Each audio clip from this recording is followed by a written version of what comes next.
Hi, Hollywood Hill. How are you? I'm hoping that you know your Zoom schedule for this week because we are hosting Zoom meetings again by grade level. And I do hope that you are scheduled to be online. I saw fourth and fifth graders today, um, which is yesterday. Anyway, it's confusing. I always record on the wrong day.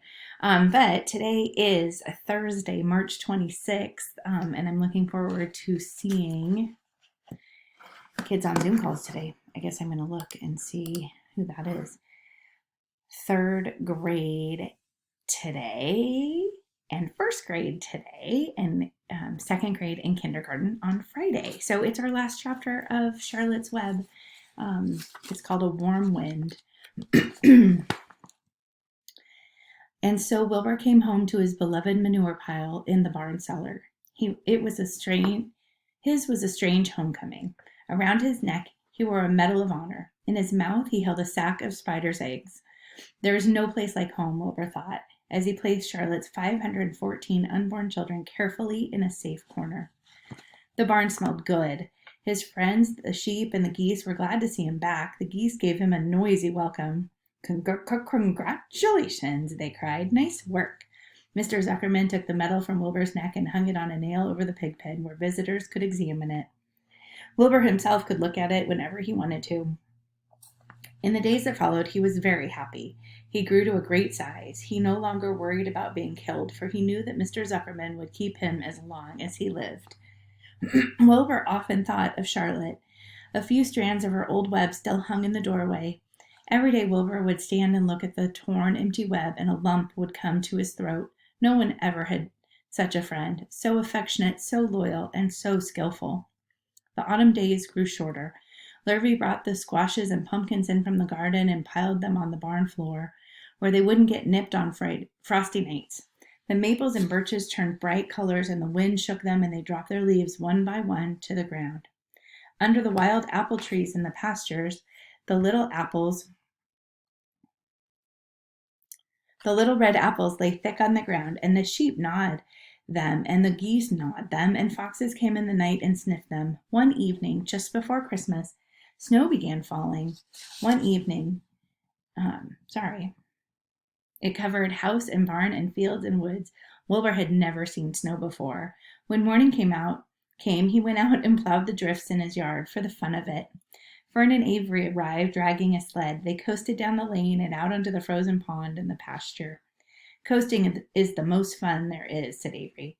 The most fun there is, retorted Fern, is when the Ferris wheel stops and Henry and I are in the top car and Henry makes the car swing and we can see everything for miles and miles and miles. Goodness, are you still thinking about that old Ferris wheel? Said Avery in disgust. The fair was weeks and weeks ago. I think about it all the time, said Fern, picking snow from her ear. After Christmas, the thermometer dropped to 10 below zero.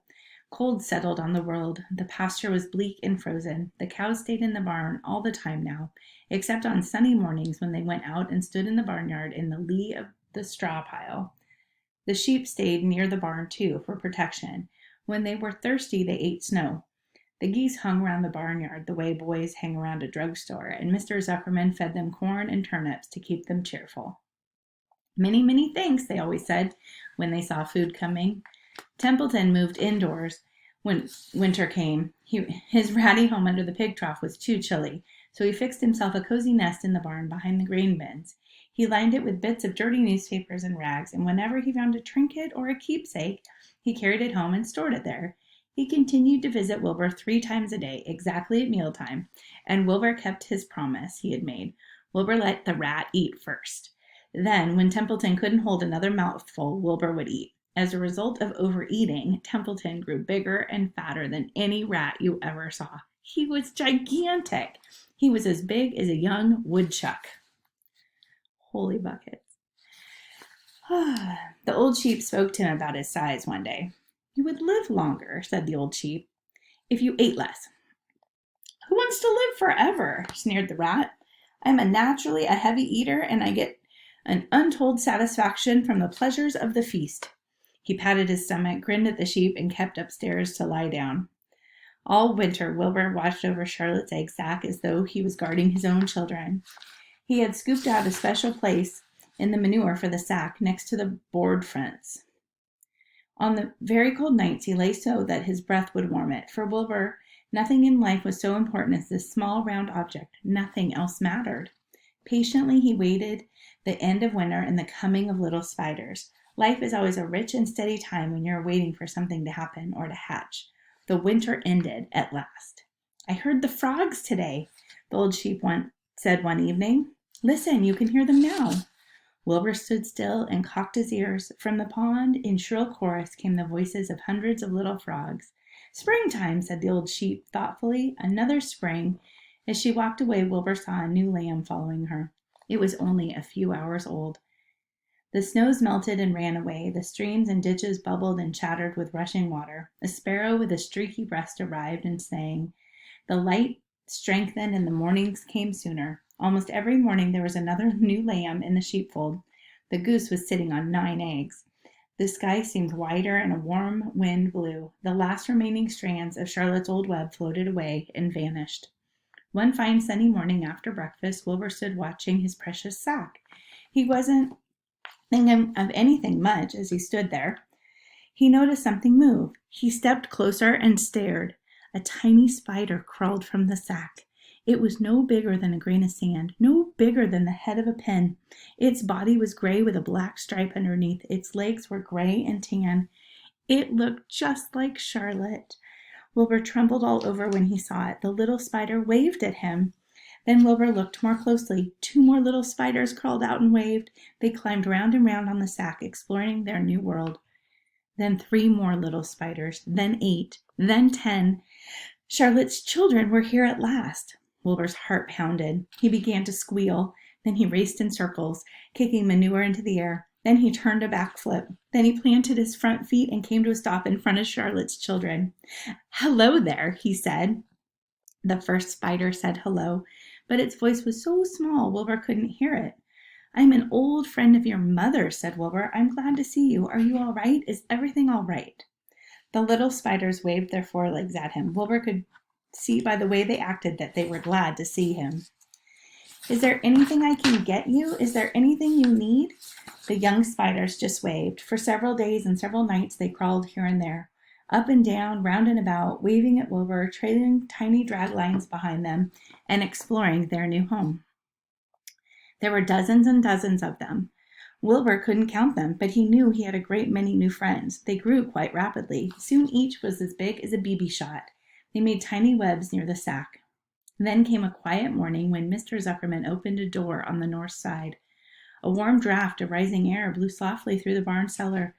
The air smelled of the damp earth, of the spruce woods, of the sweet springtime. The baby spiders felt the warm updraft. One spider climbed to the top of the fence. When it did, something that came as a great surprise to Wilbur. The spider stood on its head, pointed its spinnerets in the air, and let loose a cloud of fine silk. The silk formed a balloon. As Wilbur watched, the spider let go of the fence and rose into the air. "Goodbye," it said as it sailed through the doorway. "Wait a minute," screamed Wilbur. "Where do you think you're going?" But the spider was already out of sight. Then another baby spider crawled to the top of the fence, stood on its head, made a balloon, and sailed away. Then another spider. Then another. The air was soon filled with tiny balloons, each balloon carrying a spider. Wilbur was frantic.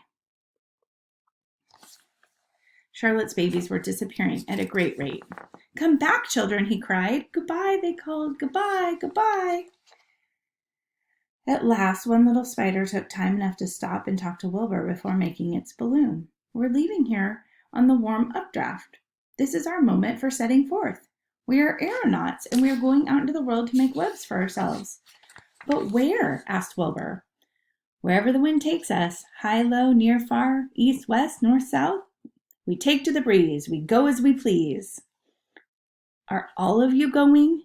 asked Wilbur. "You can't all go. I'd be left alone with no friends. Your mother wouldn't want that to happen, I'm sure."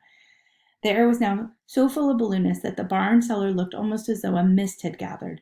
Balloons by the dozen were rising, circling, and drifting away through the door, sailing off to the gentle winds. Cries of "Goodbye, goodbye, goodbye" came weakly to Wilbur's ears. He couldn't bear to watch any more.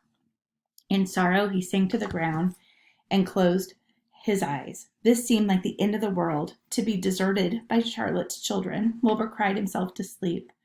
When he woke, it was late afternoon. He looked at the egg sack. It was empty. He looked into the air. The balloonists were gone.